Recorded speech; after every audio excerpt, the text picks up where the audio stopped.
Bonjour à toutes et à tous vous nous suivez effectivement du monde entier Mhm. derrière vos écrans, donc on est ravis. Donc, moi, je m'appelle Simon Klein, je suis médiateur scientifique à l'Office for Climate Education, OCE. Et donc l'OCE, bonjour Valérie. L'OCE, en fait, c'est une fondation effectivement abritée par la Fondation La Main à la Pâte et nous travaillons à l'éducation au changement climatique et ce, en produisant des ressources, en faisant des formations pour les enseignants en primaire et collège. Et la spécificité de l'OCE, comme son nom l'indique, c'est que c'est une fondation qui travaille à la fois en France, mais aussi beaucoup à l'étranger. Et donc, nous travaillons en français, espagnol, anglais, et un peu allemand. Et voilà, donc, je mettrai dans le chat un moment. On a énormément de ressources que nous produisons et qui sont disponibles en ligne, qui sont totalement gratuites et accessibles, que vous pouvez télécharger à loisir, à la fois de formation, d'auto-formation, mais aussi directement pour du clé en main. On va commencer plutôt par Anne-Fleur, ensuite Virginie, et puis on fera Mélodie à la fin. Mais voilà, donc je suis ravi de vous présenter trois projets différents et on parle effectivement de la même chose, c'est-à-dire comment enseigner le changement climatique aux scolaires, alors principalement aux plus jeunes, en primaire, voire en collège. Et vous le verrez en fait dans cette présentation, et on reviendra dessus sur la table ronde. euh, Ce sont des projets qui sont très innovants dans le sens où on a un besoin d'innovation pédagogique quand on veut traiter le sujet du changement climatique, tellement c'est un sujet qui questionne, qui est complexe et qui est invisible dans un sens et qui doit faire appel à énormément de compétences que dans les différents projets qu'on va voir, vous cherchez à titiller et qui a une grande emprise sur notre quotidien ou notre monde actuel et futur. Et on va le voir notamment avec Mélodia qui peut déborder finalement de la salle de classe. Donc je m'arrête là et je te laisse, Anne-Fleur, te présenter d'une part et puis présenter ton projet. Voilà. Donc, entre 5 et 10 minutes, on va essayer de faire ça vite. Ok, merci beaucoup. Donc, Anne-Fleur Barfus, je suis responsable des projets sciences et société à l'ASTS, l'Association Sciences, Technologies et Sociétés. Je vais vous en parler un instant. Si je peux projeter un écran, ce sera parfait. Voilà. Dites-moi si vous voyez quelque chose. Ouais. Oui, Ok, super. C'est bon. Impeccable. Alors, bien, merci de me laisser l'occasion de présenter ce que nous faisons, en particulier pour aborder les enjeux du climat avec les scolaires. Vous le disiez tout à l'heure, Simon, principalement les secondaires, mais vous allez voir que nous avons un public varié.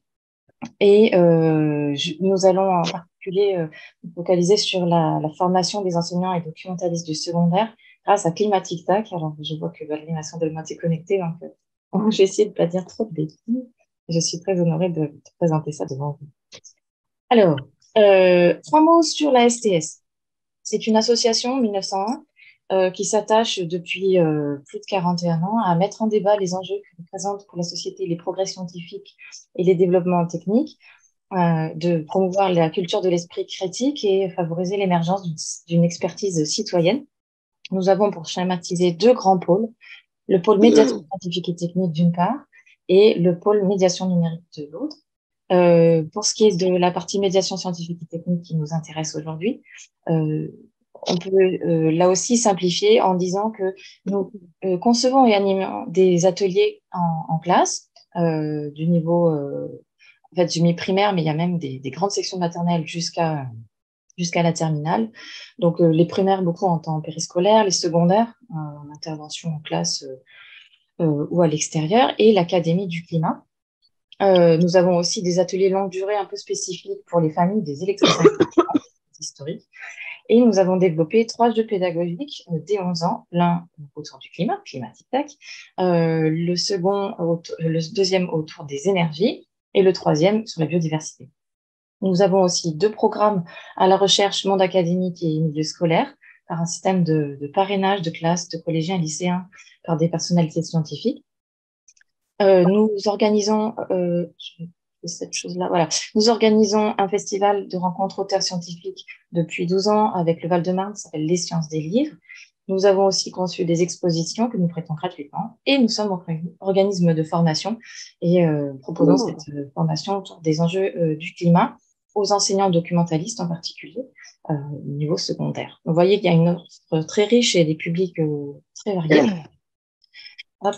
Ce qui nous intéresse en particulier sont 5 thèmes contemporains extrêmement, enfin aux enjeux extrêmement importants, comme bien évidemment la lutte contre le réchauffement climatique, mais aussi les enjeux passés, présents, futurs des énergies, la protection de la biodiversité, les paramètres d'une alimentation durable et la lutte contre les inégalités filles-garçons. Je passe sur ces thématiques transversales puisque finalement, on n'a peut-être pas beaucoup de temps et que ça nous intéresse peut-être moins. Et abordons tout de suite les enjeux du climat avec Climatic Tac. Alors, Climatic Tac, pour ceux qui ne connaîtraient pas encore le jeu, ça pourrait être étonnant, mais ça peut exister aussi. C'est un jeu de société coopérative. Donc, 5 joueurs jouent ensemble contre le jeu, on va dire, contre les aléas du climat, pour comment dire, maintenir l'habitabilité de la Terre à travers la mise en place de mesures on va dire, d'adaptation au changement climatique ou de réduction de nos émissions de gaz à effet de serre. Comme vous le voyez, le plateau représente à la fois des échelles de temps longues pour évidemment s'intéresser aux questions du climat et des échelles d'espace de la localité des villes jusqu'à la planète entière. Et vous avez des dommages qui affectent la santé des populations ou la sécurité alimentaire ou les infrastructures. Et vous allez avoir les émissions globales de CO2 qui vont ensuite se traduire en termes d'élévation moyenne de la température à la surface du globe. L'élévation de la température moyenne à la surface du globe, pardon. Donc, c'est un jeu qui a vous allez voir des racines assez anciennes finalement. C'est un jeu pédagogique qui a été créé par des climatologues et la STS, donc des chercheurs en sciences du climat et de l'environnement, membres du LSE, qui est lui-même membre de l'Institut Pierre-Simon Laplace. Donc tout part de l'initiative de Valérie Masson-Delmotte et Gilles Rammstein lors d'un projet de recherche. Il s'agit en réalité au départ d'un volet pédagogique de ce projet de recherche. Et l'idée, c'est d'explorer de nouvelles formes de médiation sur le climat à travers le jeu. Donc, ils font appel à la STS pour trouver une forme, on va dire, contenu, c'est le LSCE, on va dire, et format, c'est la STS, pour simplifier.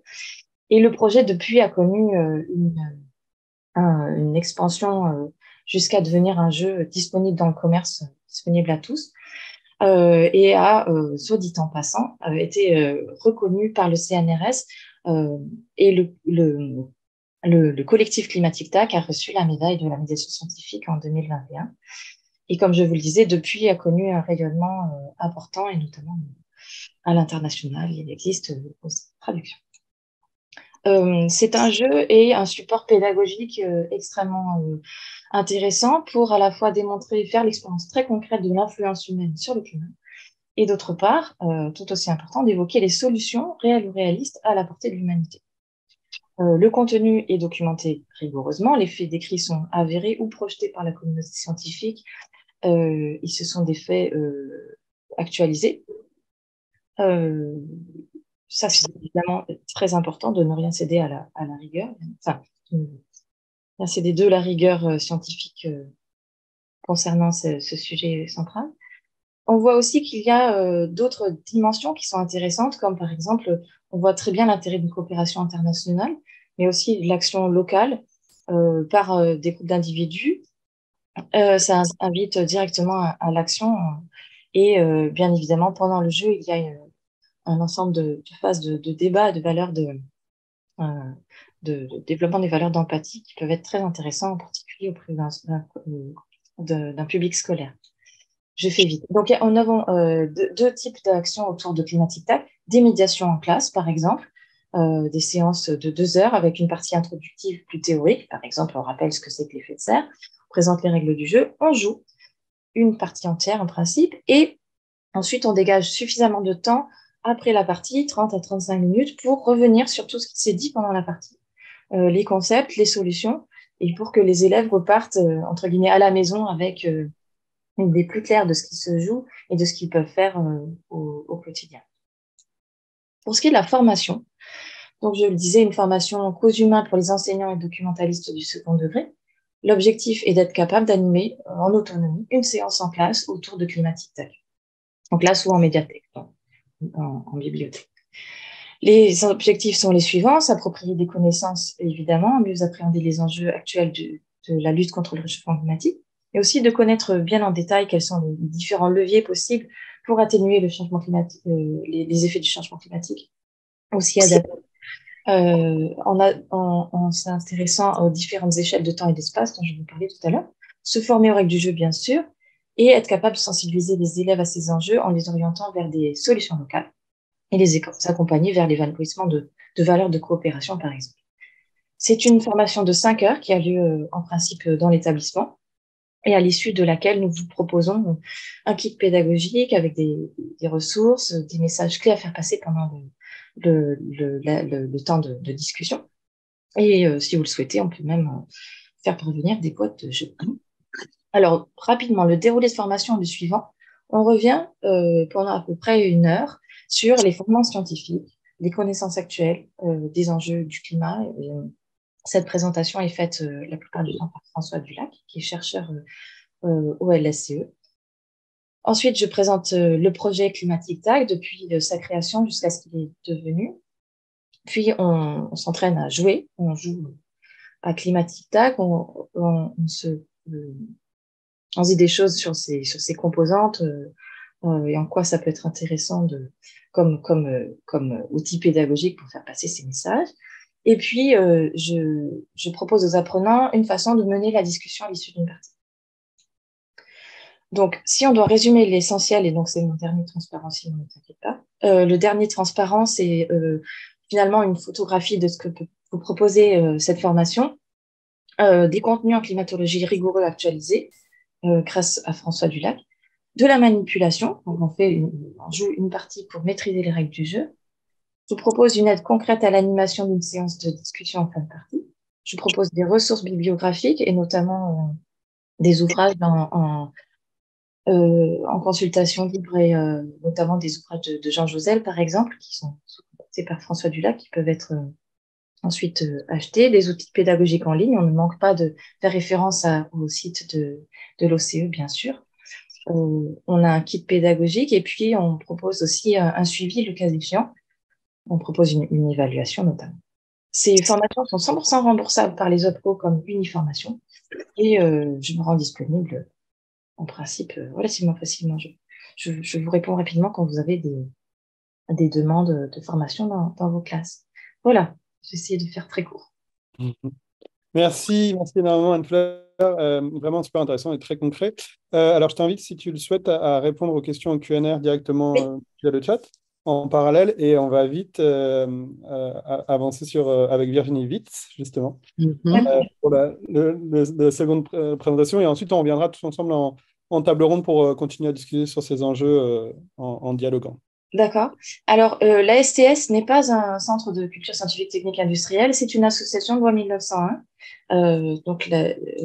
Pardon, je me suis mal exprimé. Est-ce que juste tu pourrais répondre à ça? Écrire, d'accord, Écrire, pardon. ouais, comme ça, on avance. Ok. Les gens peuvent toujours voir. En même temps, c'est le principe des Q&A. Merci beaucoup. D'accord, désolé. C'est moi. À toi, Virginie. Bravo. Alors, moi, je vais partager l'écran ici. Attends. Oui. Je vais partager l'écran vue, mais il fallait que je le... Pardon. Je vais faire partir mon diaporama. Ah, j'ai un souci. Ah, désolé, j'ai un petit... ça va venir. Voilà. Est-ce que ça va sur... Est-ce que vous l'avez, le partage d'écran, ou pas? Non. Ah bon? Ah, là, je suis embêtée. Ça doit être... Attendez, pardon.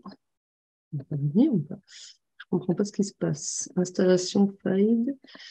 Je ne peux pas démarrer pendant qu'un autre...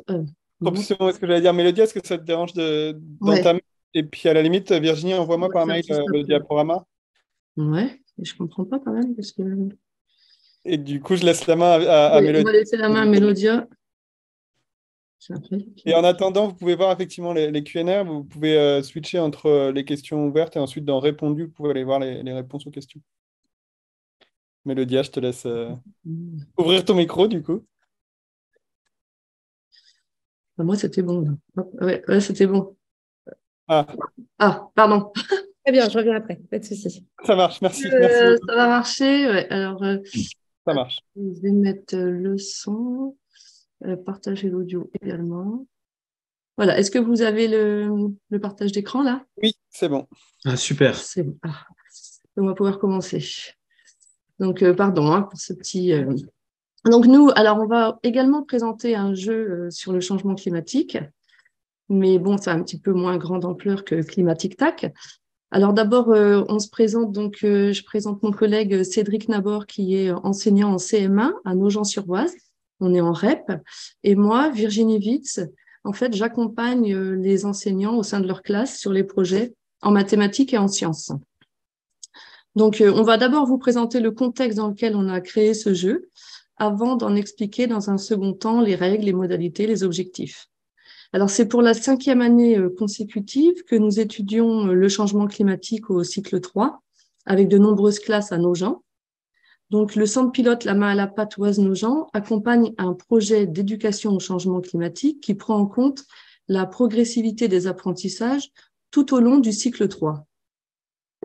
Donc justement, nous avons construit un scénario pédagogique que vous voyez apparaître en nous inspirant des modules existants qui ont été écrits donc par la Fondation La main à la pâte et par l'OCE. Ce scénario se présente sous la forme d'une progression, donc sur les 3 années du cycle 3, CM1, CM2, 6e.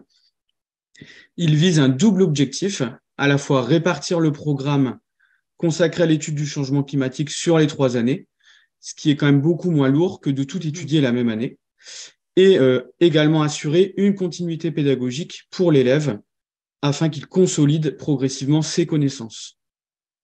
Ce dispositif incite les enseignants de CM1, CM2 et 6e à s'engager dans cette progression et ainsi du coup à se concerter. Et donc cet enseignement spiralaire va permettre aux élèves de maîtriser progressivement les enjeux du changement climatique, les origines, les conséquences, mais également les actions à entreprendre. Donc, après avoir compris les mécanismes et les enjeux du changement climatique, donc il y a la partie comprendre et prendre conscience, les élèves s'engagent ensuite dans une réflexion sur les actions à mener. Donc, ils s'interrogent sur nos modes de consommation, de mobilité, sur l'habitat et l'environnement. Ils imaginent des solutions pour réduire notre empreinte carbone et ainsi atténuer les effets du changement climatique. Ils réfléchissent également aux moyens de s'adapter au changement climatique déjà enclenché. Alors, à Nogent, nous avons des actions de sensibilisation. Bon, par exemple, une action phare qui est Science en scène, où là, c'est une classe qui crée un spectacle à partir du travail mené en sciences. Mais nous avons aussi des dispositifs comme des soirées école-famille, où les élèves créent un atelier et invitent les parents, ils font participer leurs parents. Donc justement, un exemple d'action d'atténuation et d'adaptation. Nous avons réalisé une plantation d'arbres avec l'aide des espaces verts de la ville de Nogent-sur-Oise. Ça fait maintenant 3 années que nous réalisons ce type d'action et il faut savoir que ça engage une quinzaine de classes de Nogent-sur-Oise de cycle 3. Alors, au fur et à mesure de l'avancée du projet au sein de la classe, avec les élèves, nous avons pris l'habitude de construire une carte mentale qui est affichée dans la classe et qui est complétée progressivement. Ça permet aux élèves de se repérer, de replacer les éléments étudiés les uns par rapport aux autres, de structurer les connaissances et de mémoriser. Donc justement, ce travail de carte mentale mené en classe nous a donc donné l'idée de construire le jeu que nous vous présentons pour les élèves. Donc ce jeu se présente sous la forme d'une grande carte mentale qui se dévoile au fur et à mesure de l'avancée du jeu. Elle est composée donc de 3 grandes parties identifiées par des couleurs, origine, conséquences et solutions. Donc chaque équipe doit piocher une carte, se concerter, échanger ensemble pour pouvoir retrouver son emplacement sur la carte mentale. Donc l'intérêt de ce jeu, c'est de remobiliser les connaissances, d'organiser les éléments les uns par rapport aux autres pour être capable de faire des liens et ainsi de structurer les connaissances. Alors, il peut faire penser à la fresque du climat, à ceci près que la carte mentale du jeu ici, elle est déjà constituée, alors que dans la fresque du climat, elle est à construire. Dans notre jeu, elle est plus simple également, puisqu'elle reprend uniquement les éléments étudiés en classe. Il faut faire appel à la logique. Il y a des liens de cause à effet dans la partie conséquence notamment, mais c'est aussi un jeu, donc il y a une part de hasard. On peut avoir de la chance ou pas. Et il y a une forme de mémoire, parce qu'il faut se souvenir des cartes qu'on a retournées quand on n'a pas trouvé le bon emplacement, parce qu'ensuite, elle va revenir. Donc, ce jeu, nous, on l'utilise quand les élèves ont étudié le changement climatique. Donc, pour la première année du cycle 3 en CM1, on l'utilise en fin de module et également en début d'année pour les élèves de CM2 qui, donc, l'ont étudié l'année précédente. L'idéal, c'est de pouvoir prévoir 3 jeux au sein d'une classe, puisque comme ça, ils peuvent donc jouer en équipe de 4 à peu près. Et ainsi, avec 3 jeux, on peut faire jouer une classe d'effectifs de 24 élèves. Alors, nous l'utilisons également pour sensibiliser les parents lors des soirées école-famille, dont je parlais au début, où là, on voit des enfants faire jouer leurs parents. Et il a été également utilisé lors de formations éco-déléguées, où on avait une trentaine d'élèves de la 6e à la 3e. Et les collégiens n'avaient pas tous bénéficié du module sur le changement climatique à l'école primaire. Donc, notre jeu se présente dans le petit sac qu'on voit à l'image, dans lequel on trouve le plateau, les cartes et la règle du jeu. Du coup, on vous propose une petite vidéo très rapide pour vous présenter le jeu qui a été préparé par notre stagiaire polytechnicien Quentin Bodini. Climate Mind, un jeu pour mieux comprendre le changement climatique. Le jeu se compose d'un plateau, 2 cartes, d'une règle du jeu, et le tout est conditionné dans un sac. Afin de préparer la partie, il faut placer les cartes bleues sur les endroits prévus à cet effet, ce qui constitue les 2 pioches.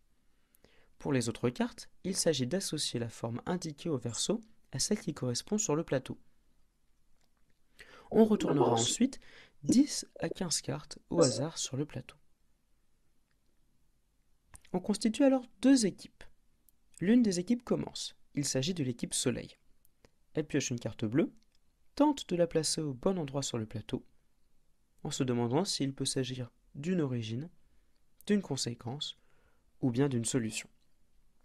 Attention, il faut également prendre en compte des relations de cause à effet matérialisées par des flèches dans la partie conséquence.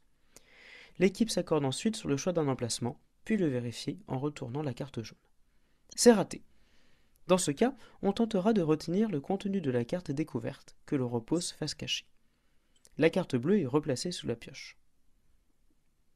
C'est maintenant au tour de l'autre équipe.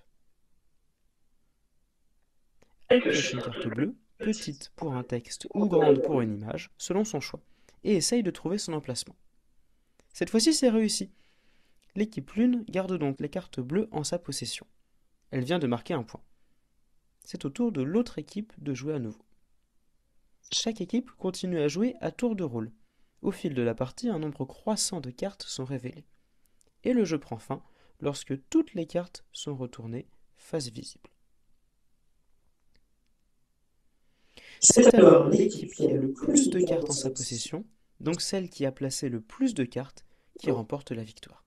Ici, l'équipe Lune. En résumé, afin de préparer la partie, on place les cartes sur le plateau et on en retourne 10 à 15. Ensuite, à tour de rôle, chaque équipe pioche une carte. Elle tente de la positionner correctement sur le plateau et vérifie. À la fin de la partie, c'est l'équipe qui aura placé le plus de cartes correctement qui remporte la victoire. Ben voilà, ça se termine là. J'arrête le partage. Eh bien, merci beaucoup, Virginie et Frédéric, et félicitations. Merci. Et voilà, maintenant, j'invite Mélodia, et pendant le temps de la présentation de Mélodia, vous pouvez encore effectivement poser des questions, que ce soit à Anne-Fleur ou à Virginie et Frédéric, et je vous invite pour répondre à ces questions via la section questions et réponses en écrivant.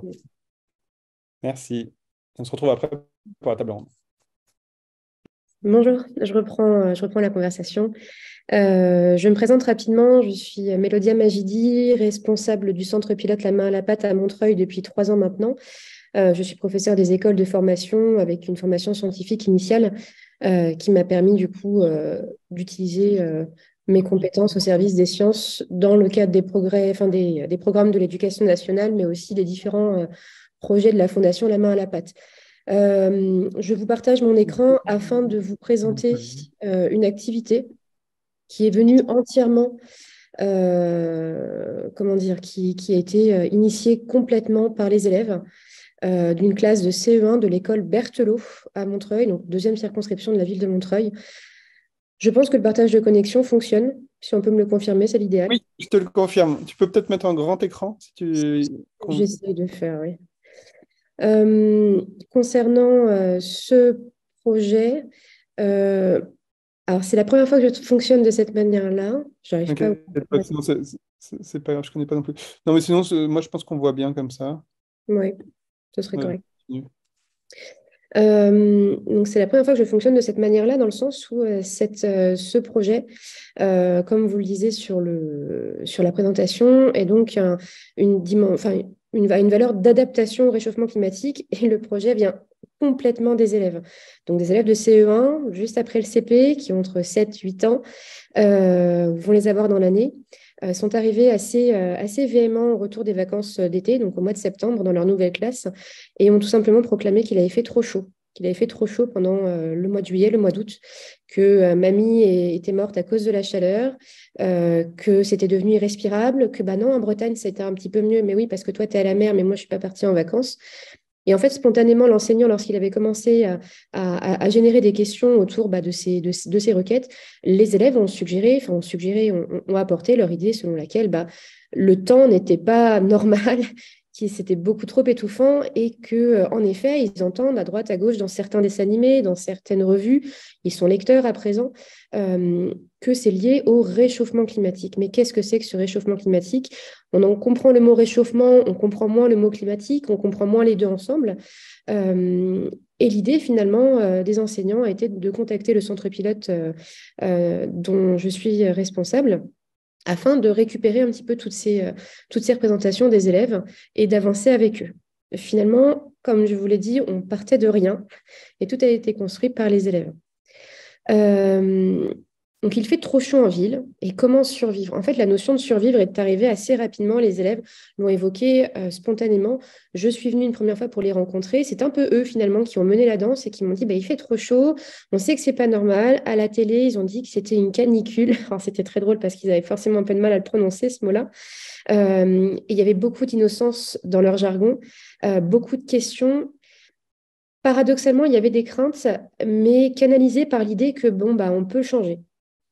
Et comment protéger finalement tout ce qu'on a autour de nous, que ce soit les grands-parents, les personnes fragiles, les animaux. Ils étaient très sensibles à la cause des animaux. Mon chat, il avait trop chaud, donc c'est comme s'il haletait, il bavait un petit peu, et puis il voulait plus aller dehors parce que le sol est trop chaud. Mon chien, je pouvais plus sortir à 14 heures parce que le sol était brûlant. Je l'ai touché avec ma main, c'était en effet trop chaud. Et en fait, c'était bien évidemment des représentations, plus seulement des représentations, mais en fait des descriptions plausibles, logiques de chaque élève qu'on a pris soin avec les enseignants de remonter au tableau et de réfléchir ensuite dessus. Les élèves ont facilement fait le constat que à la campagne et en ville, l'air était, entre guillemets, plus respirable. Il faisait moins chaud, l'air était plus agréable, plus respirable, plus frais dans les forêts. Il y avait des élèves qui avaient pu partir en vacances, d'autres non. On parlera également des inégalités sociales qui sont assez importantes et assez impressionnantes, qui donnent véritablement un autre impact sur les possibilités finalement de construire des solutions. Et finalement, l'idée a été principalement que les arbres généraient des endroits beaucoup plus frais. Donc, comment ça se fait que les arbres permettent des endroits plus frais? Encore une fois, je suis enseignante et là, le projet a été construit par les élèves. Je n'ai pas spécialement honte de le dire parce que c'est la première fois finalement que les élèves ont été acteurs complets, sans que nous-mêmes apportions une problématique, et pourtant on en a énormément. Donc, on a questionné finalement ce que c'était que la zone urbaine donc la zone de leur quartier à Montreuil, donc limitrophe Paris, qui est une grande ville avec une forte densité de population, beaucoup de bâtiments, très peu d'espaces verts finalement, même si on a en effet 4 parcs qui sont assez développés. Donc on a compris en étudiant des petits articles qui avaient été simplifiés et surtout avec les élèves de CM2 qui ont mis la main à la pâte, littéralement, et qui se sont rapprochés finalement des petits frères et des petites sœurs qu'ils pouvaient avoir en CE1 pour justement approcher des notions un peu plus scientifiques, un peu plus complexes que les CE1 ne pouvaient pas avoir. Ils étaient un petit peu limités par leurs connaissances, limités par leur âge, motivés par leur constat finalement. Donc, ce sont les CM1, les CM2, donc le cycle 3, qui s'est investi en fait pour expliquer au CE1 ce qu'était un îlot de chaleur qui commençait un petit peu plus à se vendre au niveau des communications, des journaux, des médias. On en a un petit peu plus parlé.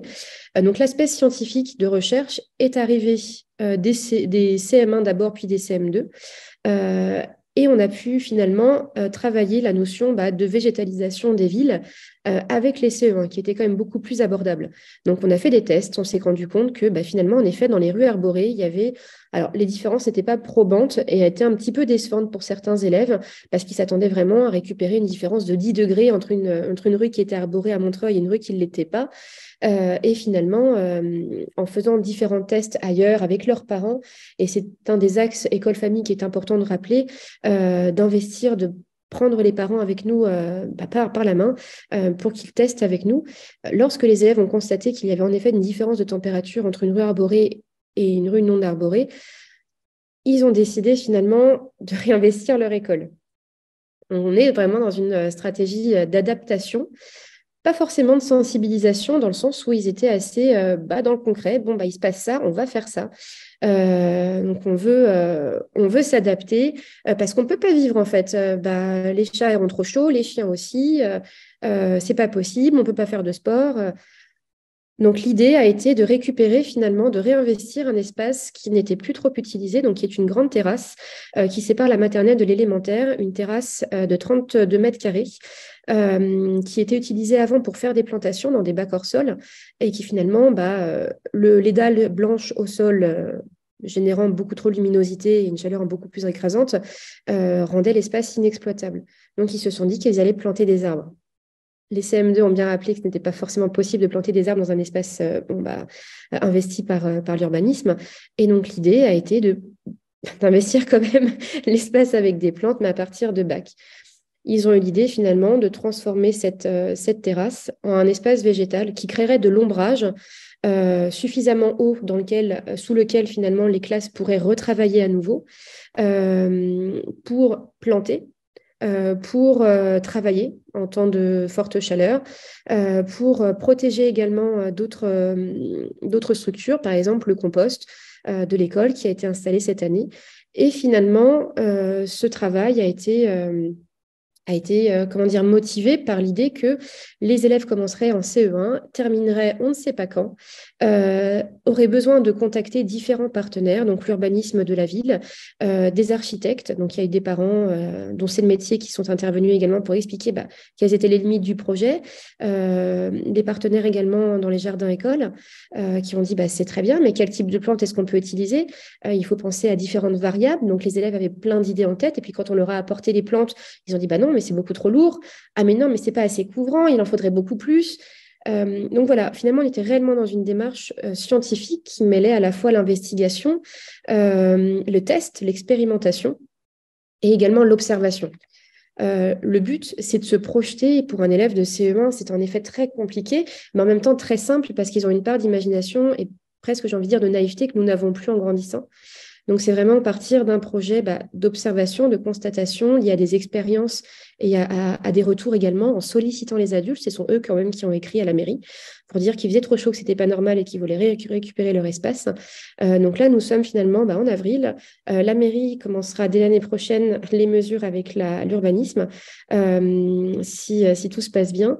Et l'idée, ce serait donc de réinvestir cette terrasse correctement. Un compost a déjà été installé.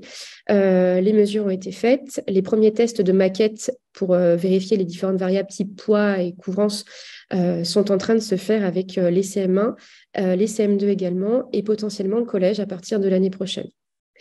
J'espère ne pas avoir trop débordé et je vous remercie pour votre attention. Merci beaucoup, Mélodia. Je tiens à souligner, à te féliciter pour l'utilisation de la main à la pâte dans ton discours. Et très, très beau projet. Merci beaucoup. Alors, il va nous rester un quart d'heure finalement pour essayer de dialoguer ensemble et de créer une petite table ronde et de faire dialoguer.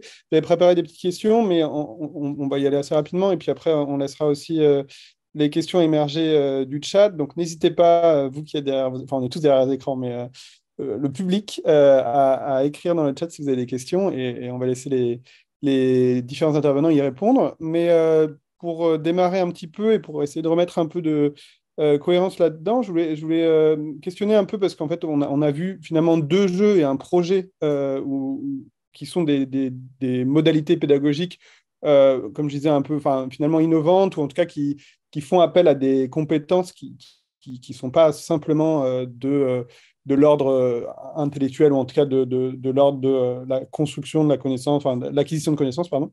Et donc, je voulais savoir, selon vous, quels étaient ces apports-là, finalement, soit de ludification, soit on fait un projet dans l'acquisition de connaissances, la construction de connaissances, et si vous avez identifié des limites potentielles à ces dispositifs. Donc, je ne sais pas qui veut commencer. Voilà, vous pouvez enlever vos micros. On est 4, donc on va essayer de faire ça de manière plus polie que les combats politiques. Anne-Fleur. Alors, donc, si je reprends le jeu en classe Climatic Tac, donc, ce qui a été quand même important quand on a créé le jeu, c'était de limiter autant que possible le côté anxiogène et la moralisation, la culpabilisation. Ça, c'est sûr que c'est quand même un truc à noter qui permet d'être plus disposé à entendre des messages scientifiques, on va dire. Donc, on se débarrasse un petit peu. C'est je pense, un point fort quand même du jeu, c'est d'avoir une distance. On aménage un espace et un temps où on peut se projeter dans une situation particulière, on manipule, on se pose des questions. Et je sais pas si ça répond complètement à ta question, mais la ludification, enfin, je veux pas renvoyer ta question à il est maintenant unanimement reconnu que le jeu est un bon moyen, un bon support pédagogique. Mais de façon plus concrète, on les voit se prêter au jeu, comment dire, se prendre dans la diégèse en fait des règles du jeu.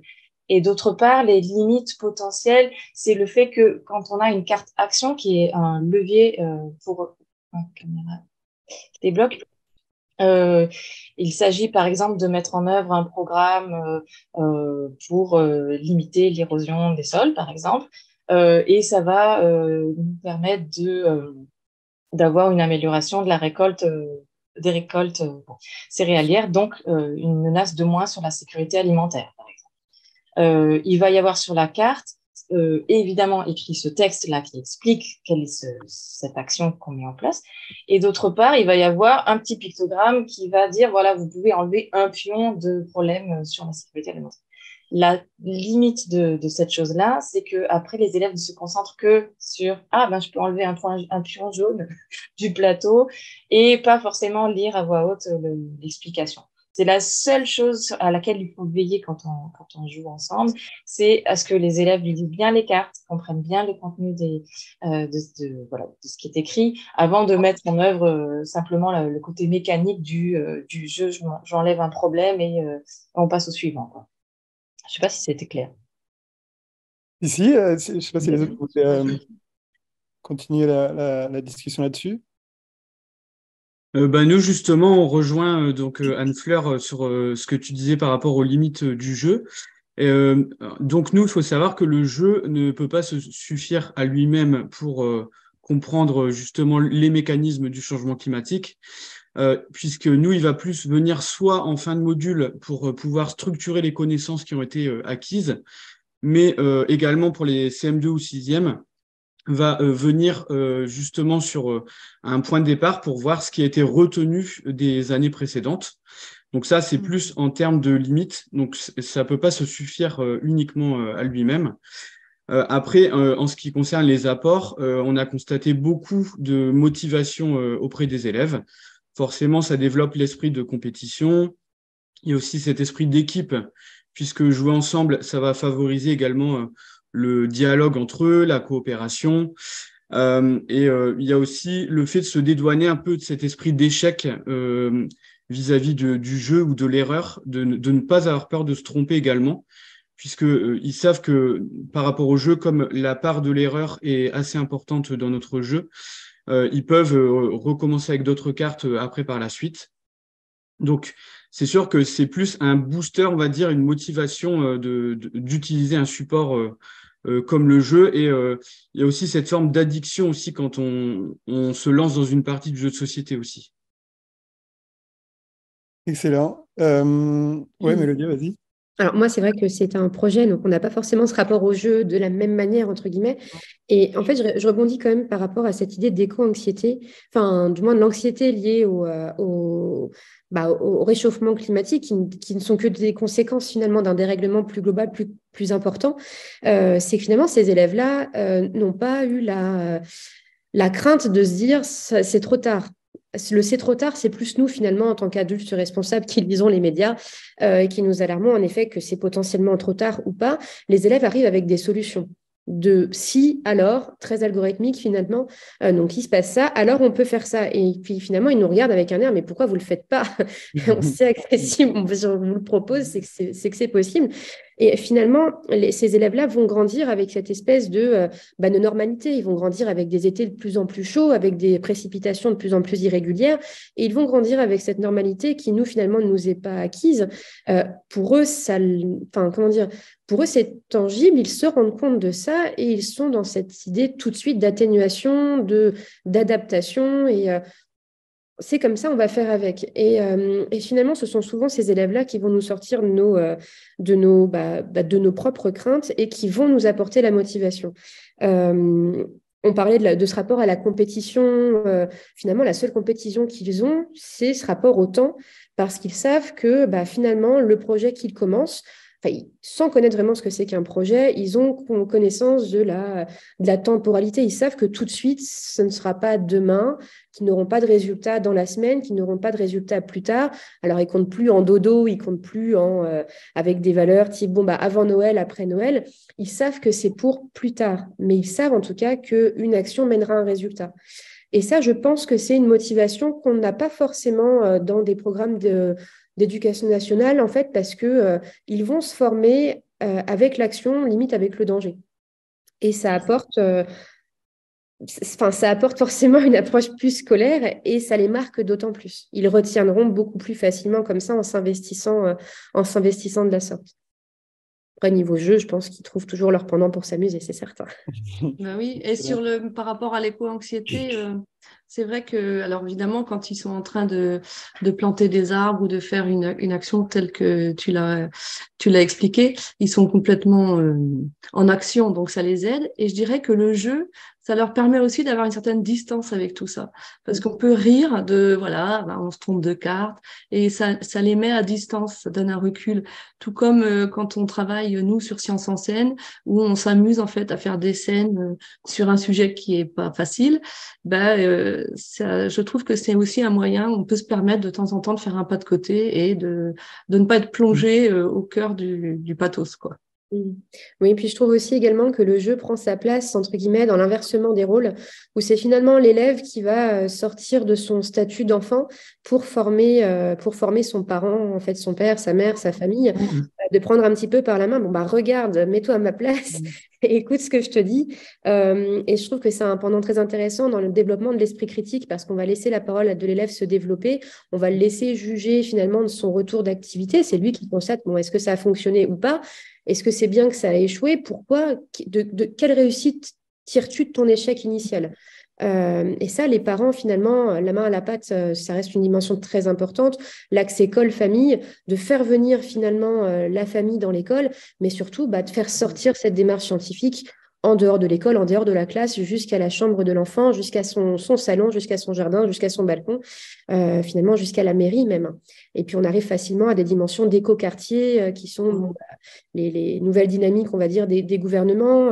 On en parle également avec l'Académie du climat, avec l'agenda 2030, donc les différents ODD qu'il faut défendre. Donc ces élèves sont plus à même que nous de libérer leurs pensées. Là où nous, finalement, sommes un peu trop fermés.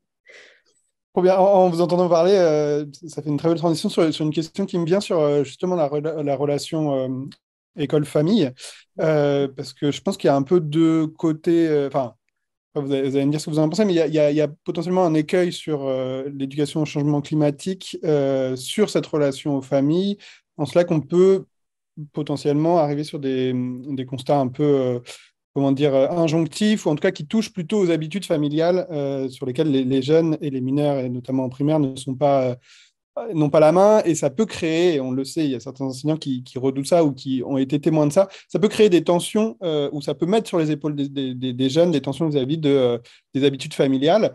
Mais là, de tout ce que j'entends de vos projets, la relation parent-famille, elle a justement plutôt le côté positif. Et je me pose la question de, voilà, dans l'éducation au changement climatique, cette dimension des habitudes familiales est très forte. Et en même temps, c'est justement parce qu'elle est forte que la relation parent-famille, enfin famille-école, peut être vraiment belle et positive. Donc, je vais avoir un peu des retours là-dessus, ou si vous voulez un peu questionner cette dualité qui, je pense, est forte dans cet apprentissage du changement climatique. Oui, alors moi de mon côté, ça faisait partie des échos de ce projet-là qui ont un peu changé ma manière finalement d'enseigner et d'approcher finalement cet axe école-famille. Parce que là, on voit en effet que l'élève est d'autant plus motivé à sortir les sciences jusque finalement son chez lui. Il y a quand même un constat que je fais et qui me rappelle un article d'ailleurs de Guy Varch-Taconnet de 2020, je crois, c'était dans l'OFCE, qui parlait justement des inégalités mondiales et changements climatiques. Euh, on ne peut pas parler aujourd'hui finalement de l'axe école-famille, enfin de cette dynamique-là des sciences apportées dans les familles, sans parler des inégalités sociales, parce que on ne prend pas suffisamment à cœur, je pense, ces inégalités qui desservent que ce soit les apprentissages liés à toutes ces notions dont on tous doit être familiers. Personnellement, j'ai 31 ans, ça fait 15, 20 ans, 30, 25 ans qu'on me bassine pour éteindre les lumières, pour couper mon robinet, on le sait, hein. Mais les parents le savent, ils font l'écho de ces dimensions-là. Dans les faits, que voulez-vous répondre finalement à des familles qui, par manque de moyens, par manque de sécurité finalement psychosociale, auront l'envie de freiner un petit peu leur enfant. Bah oui, mais c'est beau ce que tu dis, mais moi, je ne peux rien faire. Je suis obligée de prendre ma voiture pour faire cette distance-là. J'ai deux travails, je ne peux pas forcément me permettre de prendre que les transports en commun. J'essaie d'aller à l'efficacité, d'aller à l'économie du temps, d'aller à l'économie de l'argent. Et quand on voit tous les commerces entre guillemets, low cost, qui proposent des objets très, très bas de gamme, qui ont certainement voyagé 3 fois plus que nous, ou des consommations de fruits et légumes qui viennent d'Afrique du Sud, alors qu'on n'a peut-être pas envie de manger des prunes au mois de mars, parce que ce n'est pas la saison. En fait, finalement, je pense qu'il y a des actions qui sont en effet correctes, un peu comme le projet que je vous ai présenté et comme les plateaux de jeu, hein, qui sont en effet concrets, etc. Mais je pense que l'axe école-famille doit s'accentuer en discutant davantage de choses économiques, sociales. Et on n'a pas encore ça. On n'a pas encore cette dimension-là. On sait qu'il faut planter des arbres, on sait que la banquise fond, on le sait, mais on ne la voit pas fondre. On le sait seulement. On sait que les arbres nous permettent de mieux respirer, on ne le voit pas faire. Donc ça reste quand même une abstraction quasi mathématique qui n'est pas logique, qui n'est pas innée pour les enfants. Ils n'ont pas fait le lien forcément tout de suite entre l'augmentation des températures et le fait que les arbres pouvaient potentiellement diminuer celles-ci dans les villes. Donc, je pense qu'il y a quand même cette action-là qui commence à bien être inscrite dans les programmes, dans les actions scientifiques avec les classes, les familles, mais il manque il y a un écueil quand même au niveau du psychosocial et des actions inégalitaires, entre guillemets. Un petit point temps, il nous reste 2 minutes. En fait, dans 2 minutes, on va tous être chassés de cette salle vraiment un peu plénière et écouter 2 personnes vraiment fascinantes que sont Marc-André Sellos et Valérie Masson-Delmotte. Et du coup, si vous avez un mot pour finir, et il y a encore des questions dans le chat, notamment sur, effectivement, toutes ces sessions sont enregistrées, donc tous les participants auront derrière une capsule vidéo de ces sessions. Et je pense que voilà, vous acceptez de partager vos diaporamas. Donc, vous les aurez à la main à la pâte et puis on fera un transfert dans Mail. Voilà, c'était pour répondre à une des questions. Je vous laisse finir sur un mot et je tenais à vous féliciter énormément pour, d'une part, le travail et surtout le partage. Et ça me donne envie qu'on continue cette discussion. Donc, voilà, il faut plus d'événements comme celui-ci et en présentiel, en distanciel. Donc, je ne sais pas si quelqu'un veut terminer. Peut-être sur vraiment, comment dire, continuer sur le climatic tac. Finalement, ce qui est agréable, c'est qu'on peut le rapporter à la maison, le jeu étant disponible pour jouer en famille et n'étant pas culpabilisant et montrant quels sont les différents acteurs de la lutte contre le changement climatique. Ça permet d'avoir une vision globale tout en ne se focalisant pas sur des éco-gestes, même si c'est vrai que les choses bougent aussi, enfin, aussi à partir de l'échelle locale. Ça permet quand même d'avoir une vision large du problème et assez précise quand même. Merci. Virginie, vite, faut aller vite. Oui, du coup, nous, en ce qui concerne le jeu, je dirais que le plus beau et qu'on peut retenir, c'est de voir la transmission qui peut se passer lors de nos soirées école famille entre les élèves qui ont été acteurs et porteurs du projet et qui ont pu justement le montrer à leurs parents et de voir toute cette dimension qui a pu être apprise tout au long de l'année de travail en classe, en fait.